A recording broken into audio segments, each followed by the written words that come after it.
কংগ্রেস ছাড়লেন নওগাঁর সাংসদ প্রদ্যুৎ বরদলৈ। 29 ভোটের আগে প্রদ্যুৎ বরদলৈ কংগ্রেস ছাড়বেন ভবিষ্যৎবাণী করেছিলেন মুখ্যমন্ত্রী। সবাইকে চমকে দিয়ে নিজের পছন্দের প্রার্থী দলীয় মনোনয়ন না পাওয়ায় হচ্চকিত ইস্তফা। ভোটের মুখে ফের বড়সড় ধাক্কা খেল আসামের প্রধান বিরোধী শিবির কংগ্রেস।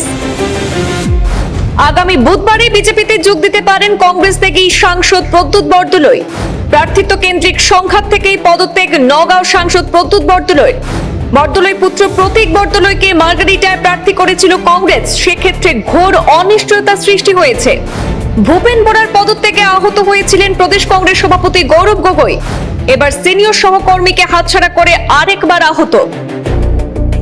কুন্দল সামলে বিজেপিকে গতিচ্যুত করাই এখন বড় চ্যালেঞ্জ গৌরব গগৈ।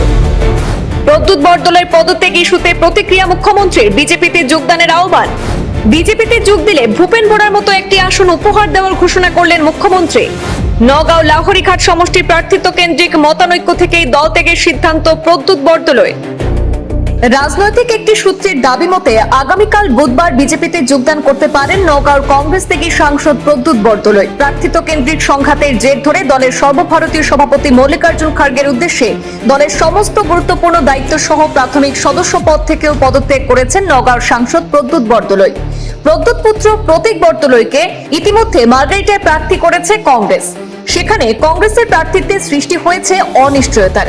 একটি নির্ভরযোগ্য সূত্রে জানা গেছে প্রদ্যুৎ পুত্র প্রতীক বরদলৈ ইতিমধ্যেই দিল্লির উদ্দেশ্যে রওনা দিয়েছেন। সম্ভবত কেন্দ্রীয় নেতৃত্বের কাছে কংগ্রেস প্রার্থিত্ব প্রত্যাখ্যান করে পিতা পুত্র আগামীকাল একসঙ্গে যোগ দিতে পারেন বিজেপিতে।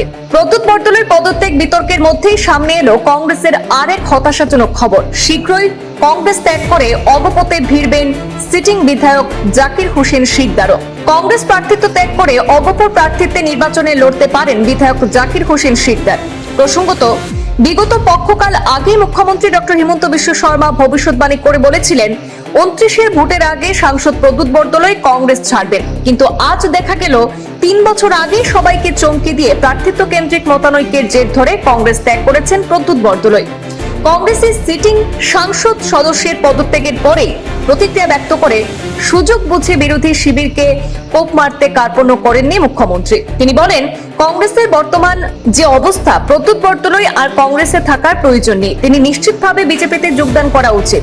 ভারতীয় জনতা পার্টিতে প্রদ্যুৎ বরদলৈকে যোগদানের আশ্বাস জানিয়ে মুখ্যমন্ত্রীর দাবি, কোন সনাতনী হিন্দু মানুষ বর্তমান সময়ে কংগ্রেসে থাকতে পারবে না। বরদলৈ বিজেপিতে যোগ দিলে ভূপেন বরার নিয়ে তাকেও একটি বিধানসভা আসন উপহার দেওয়া হবে বলে মন্তব্য করেছেন মুখ্যমন্ত্রী। শুনে নেব মুখ্যমন্ত্রীর সেই মন্তব্য।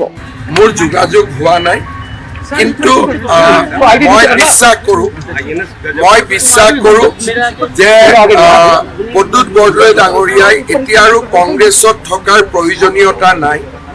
তেওঁ নিশ্চিতভাৱে বিজেপিত যোগদান কৰা উচিত আৰু মই তেওঁক ভাৰতীয় জনতা পাৰ্টিত যোগদান কৰিবলৈ আমন্ত্ৰণ জনাইছো। কিন্তু এই মুহূৰ্তলৈকে মোৰ লগত তেওঁৰ কোনো যোগাযোগ হোৱা নাই। কিন্তু তেখেতক মই আমন্ত্ৰণ জনাইছো যে আপুনি আহক, বিজেপিত যোগদান কৰক। কাৰণ কোনো সনাতনী হিন্দু মানুহ বৰ্তমান কংগ্ৰেছ দলত থাকিব নোৱাৰে। ভূপেন বৰাক যি ধৰণে আমি সন্মান, আপোনাকো আমি তেনেধৰণে সন্মান দিম। আপুনি আহি আমাৰ পাৰ্টিত যোগদান কৰক। প্ৰদ্যুৎ বৰদলৈ যদি বিজেপিত আহে, নিশ্চিতভাৱে তেওঁৰ বিধানসভা নিৰ্বাচনত যাতে প্ৰতিদ্বন্দ্বিতা কৰিব পাৰে, এখন ডেফিনেটলি আমি কৰবাত স্পেয়াৰ কৰিব পাৰিম যদি তেওঁ আহে। अभी तक प्रद्युৎ बरदলৈ से मेरा कोई संपर्क नहीं है। अमित शाह से सर मुलाकात होने की संभावना है? अगर गृह मंत्री जी से बातचीत होते थे तब तो मेरा मालूम हो जाते थे, लेकिन मेरा नहीं लगता है कि अभी तक प्रद्युৎ बरदলৈ कोई बीजेपी का नेताओं से बातचीत किए हैं, मुझे नहीं लगता है। लेकिन राजनीति हमेशा संभावनाओं का ऊपर निर्माण होते हैं, तो संभावना है कि प्रद्युৎ बरदলৈ साहब का साथ हमारा संपर्क बन सकता है। ऐसा नहीं है कि नहीं बन सकता। এই মুহূৰ্তলৈকে আমি কথা পতা নাই, এই মুহূৰ্তলৈ। কিন্তু মই নাপাতো বুলি নকওঁ, আগত গৈ মই নাপাতো বুলি নকওঁ।